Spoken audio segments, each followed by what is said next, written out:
Just shows you how endemic this thing is, and like And how crafty these things are. of course, and also I think if you convert the alphanumerical number on a alphanumeric system from 1 Yeah. to 9, then I think X becomes 6. So it's basically 666 right there. 666. Well, I didn't know that, but that's good. Yeah. Right. So the next thing on, moving into William yet again, with more stuff to do with him. It turned out a few months ago that he'd been made the 1,000th member of the Order of the Garter. Now he's actually the 999th member of the Order of the Garter, but they changed it to 1,000th because of someone, not being registered or something on the official log. But as you will know, the Order of the Garter is the parent organisation of Freemasonry. Yeah. Right. So if you think about that situation that we've got there, what are the chances that Prince William, if they hadn't pre-planned this, would happen to be the 1,000th member? I.e., in the chronology of events, it just so happened that he was bang on the 1,000th member. And that's also could be interpreted as the 1,000 points of lights. I don't know if you heard about that. I don't know about that. No, that's new to me. Yeah. Okay, continue. Yeah. Yeah, but do you know what I mean? It's quite a hard coincidence to fall upon that it'd be the 1,000th member in as it happens. Of course. But then go on further on again. Did you come across the Prince William received his wings news all over Sky News and stuff recently? I don't know if you came across that. Basically, yeah. He's been in the RAF, he's been doing his duties, and there's all the RAF symbolism flying everywhere at the moment. They're trying to get everyone into the armed forces by giving everyone a bank holiday for Armed Forces Day, you know what I mean? Let's keep the war going, guys. Yeah. But essentially, with the RAF, he said he received his wings. And if you look at the symbolism of the RAF wings, and the RAF, basically, when you don't have your wings, the RAF the logo is the RAF in a circle of, I can't remember the name for it, a wreath, like a circle wreath. Okay, yeah. So if you imagine that as the Egyptian sun disk for Horus, and then when all of a sudden they say he's got his wings, they put these wings on the RAF sun disk, and it makes it exactly the same as the Horus sun disk with wings. There we go. Huh. So, the fact that they was pushing around the fact that he's got his wings, it was just symbolic for him saying that, he's ascending into this thing, whatever you want to call this thing. Do you know what I mean? Right. But, I mean, here I am again saying that Prince William is, as I said, with the Dan Brown book and the Da Vinci Code and everything that goes with it, they're trying to get the masses to believe that there's a lost bloodline of Jesus Christ, and there might be. But what I'm saying is they're trying to get everyone to accept that. And so when Dan Brown's book, which was a terrible book, written really badly, but obviously interesting story, sure.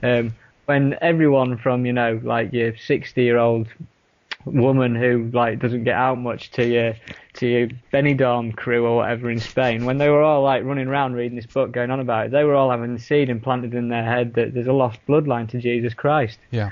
And you think about the idea of the Priory of Sion. This thing is all to do with the Sion Olympic Games. Yeah. It's all part of the same thing. But moving on, obviously the last thing symbolic with the Queen as well is that it's a Diamond Jubilee in 2012. And so they're going to be celebrating the Queen for a year long, which is a lot of celebrations. Yeah. But moving on, as always. Olympic bid 2012, the London Olympic bid. We received it, and we received confirmation on July the 6th, 2005. The day after was the 7/7 bombings of London, but on that particular day, everyone, the news would have us believe, was full of like positive energy that Great Britain had won the Olympic Games. I mean, I think there's probably only about 2% who were bothered about it, but the media would obviously tell you that everyone was, going out and getting drunk about it, but essentially no. Yeah. But what they didn't tell you, and it's been covered up by the news, but it's on the internet, but it never got covered in News 24 or whatever you watch. Basically, on the same day that London bid was won for the Olympic Games, right, there was a huge, well, I don't know what you want to call it, massacre on the island of Haiti, in which 24 people confirmed dead after more than 300 heavily armed UN troops carried out a major pre-dawn military raid in Cité Soleil. So what happened was the UN troops, which is supposed to be a peacekeeping force, not something that goes out and actually, does stakeout operations on drugs barons. Yeah. They did this pre-dawn military raid in which they killed 24 innocent people. right? And there's a lot of people looking into this. But what is symbolic is the place where it was.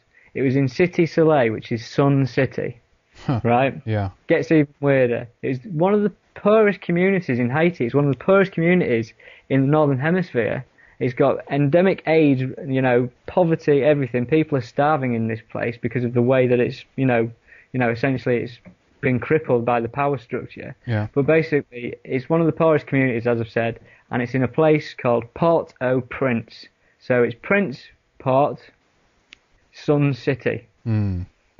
On the same day the Olympic bid was won. Yeah. So what I'm saying is that symbolically you've got Prince and Sun, and then you've got this thing that I've connected with Prince William. Was this another thing equally like buying into an event with such a negative, horrible event in which the UN massacred loads of people, or 24 people? Its symbolism is right through it, and it gets even worse because basically the UN Colonel Marino suggested that ballistic tests can be done on the dead, and he said records from the Medicine Without Borders shows an influx of civilian casualties starting at 11 a.m. The numbers are on the Wikipedia page, so 11 a.m. brought in. And then you look into Port-au-Prince itself. Port-au-Prince celebrated its independence 200 years ago. I don't know what it celebrated its independence from because it didn't seem to get any better.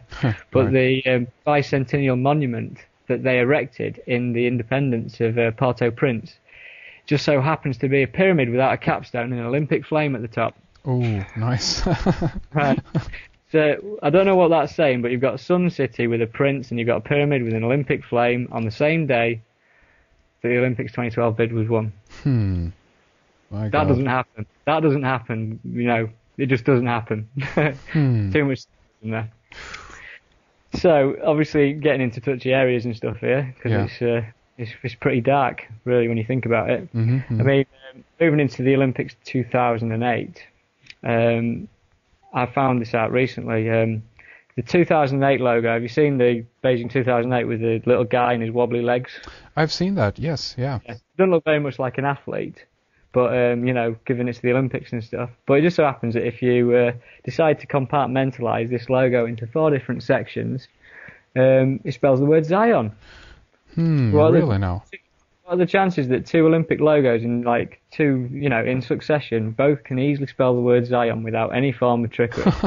You know what? I'm looking at that as we speak here. I'm looking at your post about this, and that is incredible. Did you decipher that, or did you pick up that from somewhere else? I just deciphered it the other day. Wow. Just having a look at it and just saw it, and I couldn't believe what I was looking at. That's really interesting. I'm going to have this picture up on the website or link up this posting here of the blog so people can take a look at that. And that is really interesting.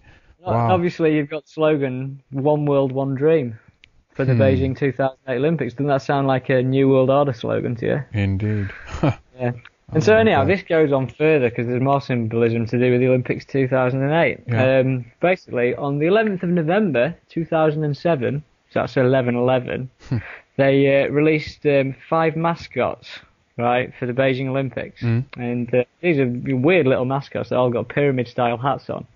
And essentially, each of these mascots correlates to a colour ring of the Olympic logo. We've got the green, orange, red, black and blue rings. And each of the mascots correlate to one of these. They've all got their own colour. And essentially, what you're looking at here is... if you take it back to the Mayan calendar, and you've got the 26,000 year cycle, and essentially the Mayans believed that within that cycle there was 5 separate cycles, so 5,150 years. Something I can't remember off the top of my head. Yeah. But basically they stated that at the end of each world, as particular one of the 5 elements destroyed that world and then created it again. It restarted itself. Indeed. So there's like 4 destructions and moving into another cycle of sorts. Yeah. And I was looking at this, and there's the blue character, which is the last ring in the Olympic logo. The blue character is symbolic for water. It's called Baby. It's a weird little critter. I don't know what you want to call it. Yeah. But it's symbolic for water, strong in water sports, and she reflects the blue Olympic ring. And this is the only of the 5 characters that's got a spiritual third eye. Yeah.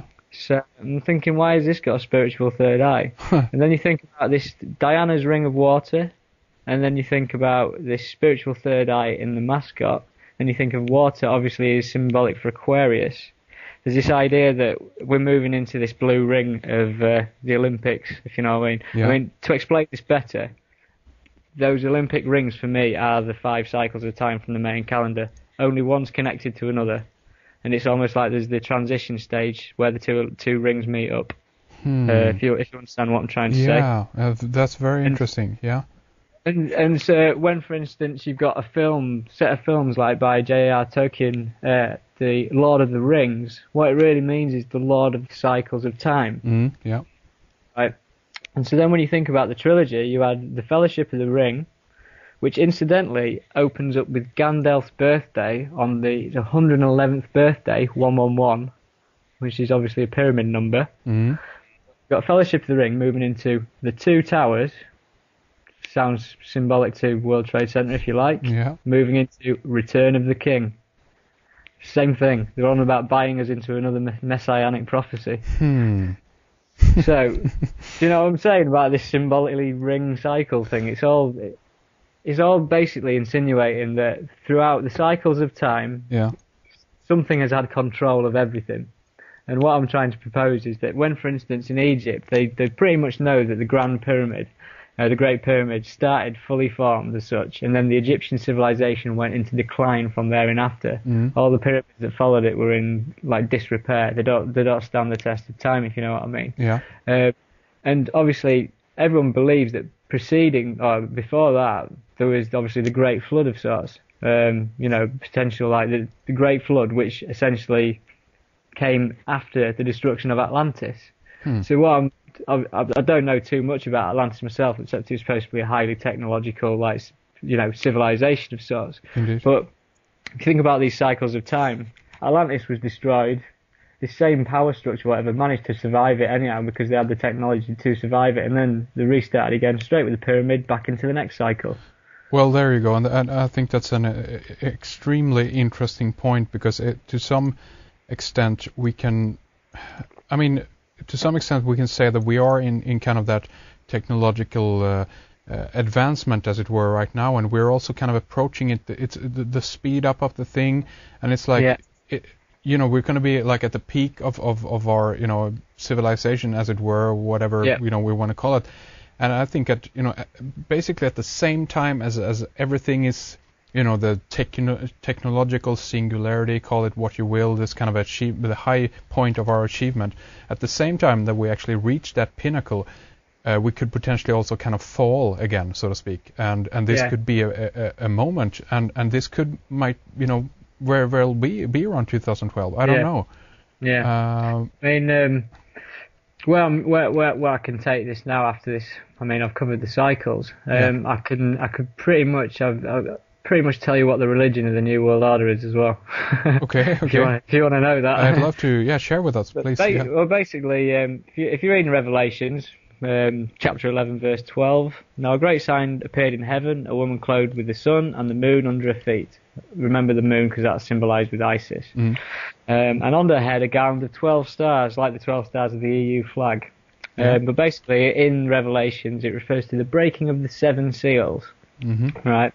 In the main prophecies for Chilam, a high priest, in 1560, there was a prophecy written about the arrival of Christianity and the arrival, this was like the end of the main calendar prophecies of sorts. And he said, there the masters of our souls arrived. There the counties were distributed to their chiefs. There we began to learn the holy faith. There water began to enter our heads. There were laid the foundations of the high church, the palace of God. There the principle of the 7 sacraments were founded.